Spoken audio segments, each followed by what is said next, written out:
Hello, good morning. कैसे हो आप सब? आई होप आप सब एकदम अच्छे होंगे। और मैं थोड़ी सी ठीक नहीं हूँ क्योंकि मुझे फीवर आ गया था रात को और अभी भी है ही। और अभी टाइम जो है शायद 9 बज रहे होंगे, मैंने देखे हुए हैं। बट मेरे हस्बैंड और मेरी बेटी जो है चले गए हैं, तो बेटी को तो मैंने दे दिया लंच कैसे वैसे, बट अपने हस्बैंड को नहीं दे पाई। मेरी हिम्मत ही नहीं हो रही है कुछ भी करने की। बेटू क्या करो बाबू। तो ये बस चने लेके गए और अब मैं आ गई हूँ किचन में अपने लिए चाय बनाने के लिए। तो आज बिल्कुल हिम्मत ही नहीं हो रही है कुछ भी करने की। देखती हूँ नाश्ते में भी मैं क्या बनाऊँगी। और मौसम बहुत ज़्यादा गंदा हो रहा है, इतनी ज़्यादा हवा चल रही है ना ठंडी ठंडी की, पूछो ही मत। और 2 दिन पहले गर्मी थी तो इस वजह से सबकी तबीयत ख़राब हो रही है। तो बस मैं अपने लिए चाय बनाती हूँ और बाबू को सेरेलैक खिलाऊँगी। उसके बाद देखती हूँ कि मैं नाश्ते में क्या बनाऊँगी। तो अभी बज गए 11:30, 11:30 नहीं, एक्चुअली 11:15 बज गए। और अब मैं जाऊँगी आशी को लेने स्कूल से, टाइम हो गया है। बस मैंने चाय और बिस्किट खाया, उसके बाद मैं सो गई थी। जस्ट अभी सो नहीं गई थी, मतलब लेटी हुई थी, नींद भी नहीं आ रही है।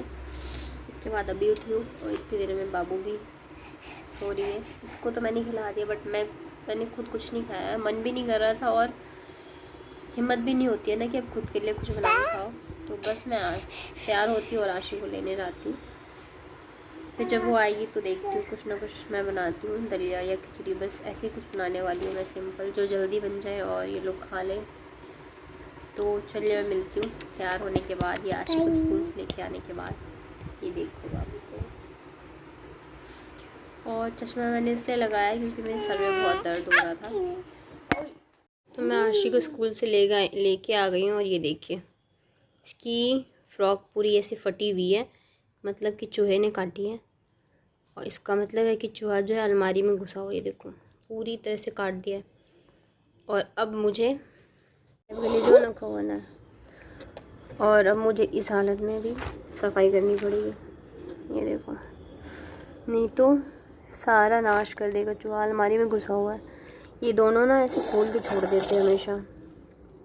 अभी देखो एक फ्रॉक गया, पता नहीं अंदर क्या क्या काटा होगा, क्या गटर में चाहिए। तो अभी मैंने साफ़ किया था, ज़्यादा दिन नहीं हुए हैं, लेकिन ऐसी हालत हो गई है। तो मैं अभी अच्छे से साफ़ तो नहीं कर सकती हूँ, बस मैं सोच रही हूँ मैं सारा सामान निकाल के बाहर जो छोटा वाला बेड है उस पर रख देती हूँ, इसको खाली करके छोड़ देती हूँ, कम से कम चूहा तो निकल जाए। फिर जब मैं थोड़ा सा ठीक होंगी, मतलब फीवर ठीक होगा, तब मैं अलमारी को लगा दूँगी। और देख रहे मुझे सारा सामान इसी में रखना पड़ता है, क्योंकि बाहर रखूँगी तो फिर बच्चे जो है फेंक देते हैं, और उसमें से भी मतलब यहाँ तक ना बाबू का हाथ चला जाता है, तो इसमें से भी निकाल के फेंकती रहती है। अब ये वाला बंद है तो इसे तो नहीं खोल पाती है, बाकी जो खुले में रहता है ना वो सारी चीज़ें फेंक देती है वो। तो चलिए पहले मैं तो इसको खाली करूँ, उसके बाद कुछ करते हैं। तो खाने में मैंने बनाई थी खिचड़ी, और थोड़े से चने जो है बच गए थे तो मैंने खिचड़ी में ही डाल दिया था, ऐसे मेरा मन कर रहा था ऐसे खाने का।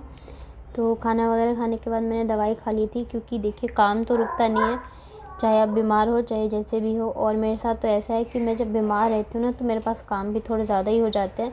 जैसे अभी देख लो, मैंने सोचा कि मैं आराम करूँगी, फ़ीवर है, तो अब देखिए चूहिया जो है वो अलमारी में घुस गई और कपड़े काट दिए हैं। तो अब मेरी मजबूरी है कि मुझे ये करना ही पड़ेगा, नहीं तो सब काट देगा। तो फिर बताइए, मैं नहीं करूँगी तो कौन करेगा, करना ही पड़ेगा। तो इस वजह से फिर दवाई खा ली है मैंने। और मैं पहले तो वही सारे कपड़े उठा के ना डाल देती हूँ दूसरे वाला जो छोटा वाला बिस्तर है जिस पे हम लोग सोते नहीं हैं उस पर। और बस ये हो रहेगा कि चूहिया जो निकल जाएगी या हट जाएगी, कम से कम बाकी के जो कपड़े हैं ना वो तो मतलब ख़राब नहीं होंगे, काटेंगे नहीं, या तो मुझे पता चल जाएगा कि मतलब क्या काटा है क्या नहीं काटा है। क्योंकि ऐसे कभी नहीं हुआ था, कपड़े तो कभी नहीं काटे थे चूहे ने, और इस बार तो कुछ ज़्यादा ही परेशान कर दिया है। और मतलब हिम्मत तो बिल्कुल भी नहीं हो रही थी करने की, लेकिन जब आप अकेले रहते तो देखिए सारी चीज़ें करनी ही होती हैं। तो यहाँ पे देख रहे हैं मेरे सारे सूट वगैरह मैंने अभी ठीक किए थे कुछ दिन पहले ही, लेकिन फिर से वो ख़राब हो गए थे। तो मैं सारी यहाँ से हटा देती हूँ। और बाबू जो है परेशान कर रही थी, क्योंकि उसके सोने का टाइम हो गया था इस वजह से। लेकिन मुझे अभी ही करना है, अभी नहीं करूँगी ना और मतलब बाबू सुलाने लग जाती हूँ तो फिर मेरी कब आँख लग जाती है मुझे खुद ही नहीं पता चलता, क्योंकि थकान होती है। और अभी तो थोड़ी सी तबीयत भी पता नहीं कुछ दिनों से ऐसे हो रहा है ना कि तबीयत जो है ठीक ही नहीं चल रही है। कुछ तो मतलब मौसम का ऐसा है कि सर्द गर्म चल रहा है और कुछ पता नहीं क्या हो गया है कि मतलब लगा ही है कुछ ना कुछ। पहले मतलब एक करके बीमार होते रहते हैं और ये दूसरी बार है जब मैं बीमार हुई हूँ, मुझे फ़ीवर हुआ है। पर चलिए कोई बात नहीं, क्या कर सकते हैं, अपना तो ये चलता ही रहता है हम लेडीज़ों का। और ऐसे में भी काम करना ही करना है। और देख रहे काफ़ी सारे सूट्स हैं मेरे जो मुझे प्रेस करने हैं। और अभी आशी की भी तबीयत जो है वो ख़राब हो गई है, तो बस बड़े ही बेमन से मैं सारे काम कर रही हूँ। इन सब को हटा देती हूँ और आवाज़ थोड़ी सी अभी वैसी आ रही होगी क्योंकि बाबू और आशी दोनों, पहले क्या था मैं बाबू और इन दोनों के साथ कर लेती थी वॉइस ओवर, लेकिन अब ना ये दोनों ही मतलब शांत नहीं रहते हैं, खास करके बाबू नहीं रहती है। और ये देखिए ट्राइपॉड भी हिला रही है। मेरे पास जितने भी थे ना लगाने वाले फ़ोन स्टैंड वगैरह सब टूट गए हैं, बस एक ट्राइपॉड बचा है तो मैंने उसे ही लगा दिया था, बट बाबू उसे भी हिला रही थी। और ये देखिए अलमारी मैंने बंद करी है तो वो जाके अंदर घुस गई है, और यही है जिसकी वजह से चूहा घुसता है और मैं कुछ नहीं कर सकती हूँ, हमेशा खोल के छोड़ देती है।